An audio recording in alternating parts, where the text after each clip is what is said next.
Ada 4 hal yang istilah saya menjadikan BUMN karya konstruksi ini masuk jurang. Masuk jurang. Pertama adalah penugasan legasi pribadi presiden yang menugaskan BUMN untuk mengerjakan proyek-proyek yang tidak layak. Itu yang pertama. Yang kedua adalah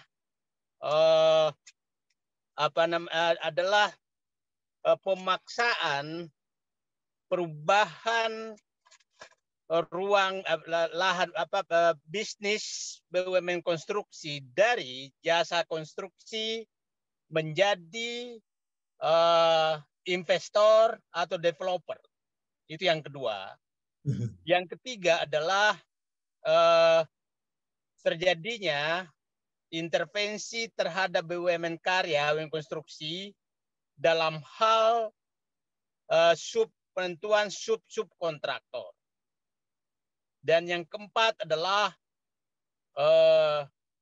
terjepitnya BUMN konstruksi dari proses untuk mendapatkan pembiayaan. Itu 4 hal yang menyebabkan BUMN konstruksi menghadapi persoalan seperti sekarang.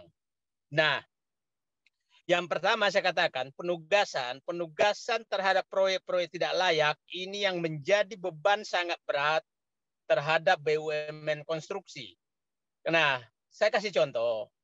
Jasa Marga sebagai BUMN pengelola jalan tol itu tidak masalah dalam hal bisnisnya. Jadi bukan bisnis jalan tol yang bermasalah, tapi adalah penugasan pemerintah kepada BUMN konstruksi untuk jalan tol yang tidak layak.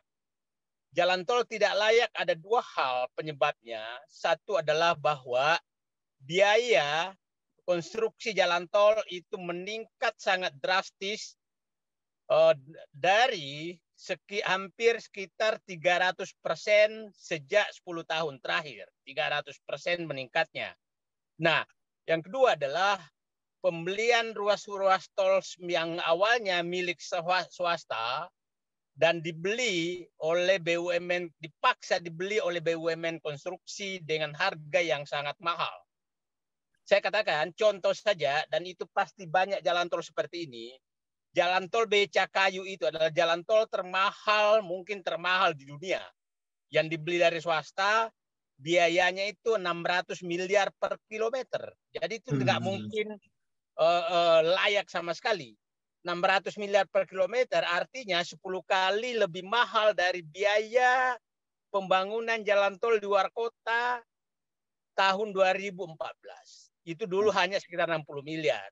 Nah, itu yang menyebabkan sekarang betul-betul BUMN konstruksi menghadapi persoalan. Tahun 2019 saya sudah mengingatkan bahwa akan terbuka mangkraknya proyek-proyek itu, proyek infrastruktur kira-kira tahun 2022 dan korupsinya akan terbuka di 2023. Ini semua sudah terjadi sekarang. Nah, sekarang, kenapa baru terbuka sekarang? Padahal pembangunan jalan tol mulai 2000 gencar itu 2016-2017. Ceritanya begini. Pada saat 2015-2016 BUMN konstruksi yang ditugaskan membangun jalan tol itu diberikan penyertaan modal negara dan berhenti 2018-2019. Nah, sekarang karena sudah mulai bangkrut, maka dimintakan lagi oleh Erick Thohir penyertaan modal negara untuk menutupi kerugian. Nah, kerugian apa yang terjadi? Begini sebenarnya siklusnya.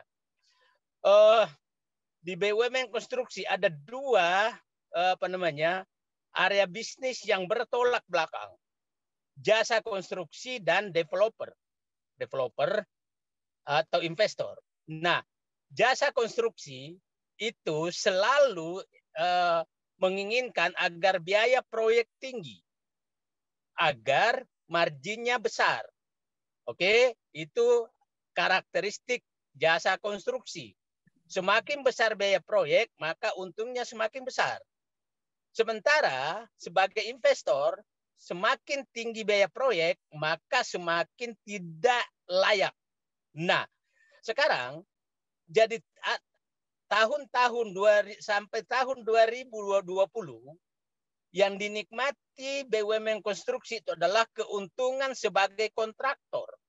Keuntungan sebagai kontraktor sehingga tidak terlihat kerugian terjadi saat itu. Nah, setelah jalan tol selesai semua, maka itu berubah menjadi investasi. Pada saat investasi, maka terjadilah kerugian yang tidak bisa lagi ditutupi dari keuntungan sebagai kontraktor. Karena pada saat jalan tol sudah selesai semua, maka BUMN konstruksi yang menjadi operator jalan tol yang rugi. Dia sudah tidak lagi punya kemampuan untuk melakukan bisnis jasa konstruksi. Sehingga cash in-nya tidak ada lagi, yang ada adalah cash out. Nah, sebagai gambaran saja, bayangkan Waskita, PP, dan beberapa BUMN lain yang mengelola umpamanya ruas tol Lampung Palembang. Saya menghitung bahwa penerimaan jalan tol itu, ruas jalan tol tersebut, untuk pemeliharaan saja tidak cukup. Nah, sekarang bagaimana mengatasi semua ini? Saya bilang ini adalah, dan ini sebenarnya kesalahan di periode pertama yang dilanjutkan di periode kedua. Maksudnya periode pertama Presiden Jokowi dilanjutkan di periode kedua. Nah, sekarang saya bicara sekarang, kenapa itu terjadi di direksi di BUMN? Begini, direksi BUMN sudah paham bahwa jabatannya tidak mungkin lebih 5 tahun. Sehingga pada saat diberikan penugasan untuk membangun jalan tol, maka pasti mereka bersemangat sekali karena dia sudah paham bahwa pembangunan ini butuh 3-4 tahun. Maka yang menerima beban dari kesalahan investasi itu bukan dia, tapi direksi berikutnya. Gitu kan? Karena dia menikmati keuntungan sebagai jasa konstruksi. Nah, dampak dari semua ini sekarang itu adalah tidak mungkin lagi bisa menjual jalan tol tersebut karena sebenarnya terjadi membengkakan biaya yang tidak masuk akal. Saya kasih gambaran bahwa biaya jalan tol itu sebenarnya meningkat lebih dari 3 kali lipat sejak Presiden Jokowi. 3 kali lipat. Pada saat dulu 2014-an itu biaya pembangunan jalan tol kalau dalam kota sekitar 80 miliar per kilometer. Sekarang di luar kota 600 miliar per kilometer. Sekarang itu rata-rata ada di angka 300 miliar per kilometer. Rata-rata 210 miliar per kilometer. Nah, itu tidak mungkin laku karena itu over budget ya. Nah, itu semua terjadi di biaya di pembangunan infrastruktur. Semua terjadi. Nah, ini kan sangat menarik sebenarnya bahwa di tengah pembangunan infrastruktur justru BUMN konstruksi bangkrut. Dan lebih dari itu, Mas, jadi bukan BUMN konstruksi jadi bangkrut, tapi BUMN konstruksi sudah menjadi monster membunuh perusahaan-perusahaan konstruksi milik swasta. Itu terjadi. Kita tahu beberapa BUMN konstruksi hancur gara-gara BUMN konstruksi dikerjain oleh BUMN konstruksi BUMN. Jadi sekarang dulu BUMN konstruksi itu menjadi tempat harapan para kontraktor-kontraktor swasta yang kecil sebagai subkontraktor yang aman.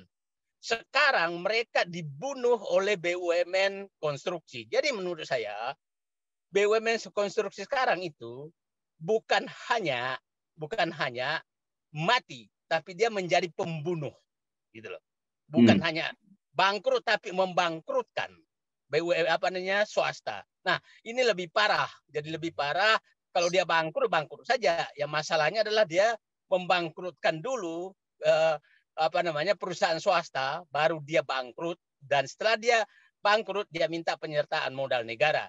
Nah, yang ketiga tadi saya katakan bahwa ini penyebabnya juga adalah tidak sedikit subkontraktor titipan yang masuk ke BUMN, dan itu menyebabkan mereka menjadi semua harga menjadi mahal. Karena kenapa itu terjadi? Karena ini tidak ada lelang untuk menentukan harga berapa yang paling murah. Aturan yang ada itu bahwa semua proyek jalan tol itu harus dilelang.